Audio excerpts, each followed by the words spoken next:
अन्नपूर्णा आजीचा सगळ्यांना नमस्कार। आज मी झणझणीत चमचमीत रसरशीत सांडग्याची भाजी बनवणार आहे। बनवलेले सांडगे छान मऊ शिजले आहेत। अजिबात खळ न होता सांडग्यांचा रस्सा कसा बनवायचा ते आज आपण बघणार आहोत, तरी रेसिपी शेवटपर्यंत नक्की बघा। सांडग्याचा रस्सा भाजी बनवण्यासाठी मी 1 वाटी सांडगे, अख्खा गरम मसाला, कांदे, टोमॅटो, 2 लसणाच्या पाकळ्या, 1 आल्याचा तुकडा घेतला आहे। सर्वात प्रथम कढईत 1 पळी तेल घालून घेऊ। तेल गरम झाले की त्यामध्ये सांडगे घालून सांडगे छान बारीक गॅसवर सोनेरी रंगावर खमंग असे भाजून घेऊ।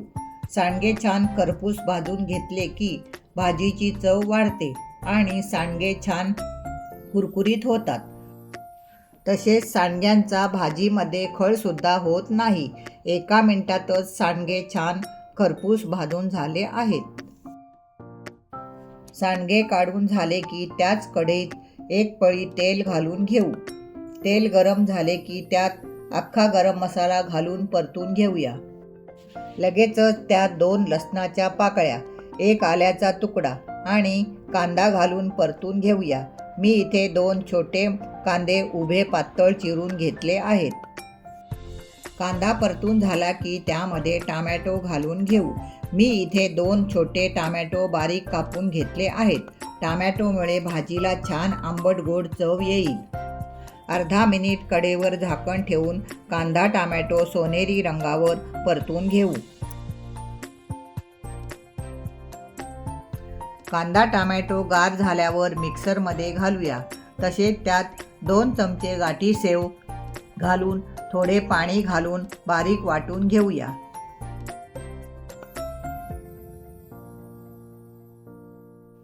त्याच कढईमध्ये 2 पळी तेल घालून घेऊ। तेल गरम झाले की 1 चमचा जिरे छान फुलले की त्यामध्ये बारीक केलेले वाटण घालून वाटण तेलावर चांगले परतून घेऊया। मीडियम गॅस ठेवून सतत हलवत वाटणाला तेल सुटेपर्यंत वाटण चांगले परतून घेऊ। वाटणाला छान तेल सुटले आहे। आता त्यामध्ये मसाले घालून घेऊ। मसाल्यामध्ये अर्धा चमचा हळद, 1 चमचा घरगुती केलेला लाल मसाला, 1 चमचा धणे जिरे पूड, अर्धा चमचा गरम मसाला आणि 1 मोठा चमचा कांदा लसूण मसाला घालून सर्व मसाले तेलावर चांगले तेल सुटेपर्यंत परतून घेऊ। मी इथे घेतलेल्या सांडग्यांपासून 4 ते 5 लोकांना पुरेल एवढी भाजी बनणार आहे। मसाल्याला छान तेल सुटले आहे। आता त्यामध्ये 1 ग्लास भरून गरम पाणी घालून घेऊ। गरम पाणी घातल्यामुळे भाजीला लवकर उकळा येईल। पाणी घालून रस्सा चमच्याने चांगला हलवून घेऊ। लगेचच त्यामध्ये चवीनुसार मीठ घालून घेऊ। परत एकदा चमच्याने हलवून आता कढईवर झाकण ठेवून 2 मिनिट रस्सा चांगला शिजवून घेऊया। 2 मिनिटांनंतर रस्स्याला छान उकळी आली आहे। शेव घातल्यामुळे रस्सा चांगला मिळून तर येतोच, पण रस्स्याला घट्टपणा पण येतो। आता त्यामध्ये भाजून घेतलेले सांडगे घालून घेऊ। परत एकदा चमच्याने हलवून कढईवर झाकण ठेवून 2 मिनिटे सांडग्याची भाजी शिजवून घेऊया।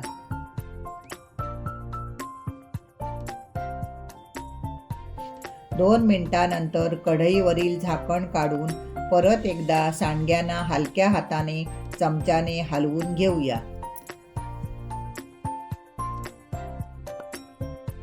सांडगे थोडे शिजत आले आहेत। भाजीमध्ये थोडी कोथिंबीर, चवीनुसार गूळ घालून परत एकदा कढईवर झाकण ठेवून 3 ते 4 मिनिटे भाजी शिजवून घेऊया। 3 ते 4 मिनिटातच इथे आपली झणझणीत रसरशीत सांडग्याची रस्सा भाजी तयार झाली आहे।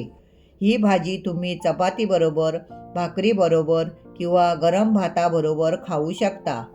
भाजीला छान रंग आलेला आहे। अजिबात जास्त तेल न वापरता एकदम सोप्या पद्धतीने झटपट सांडग्याची भाजी बनवली आहे.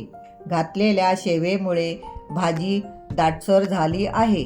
भाजीतले सांडगे पण छान फुललेले दिसत आहेत.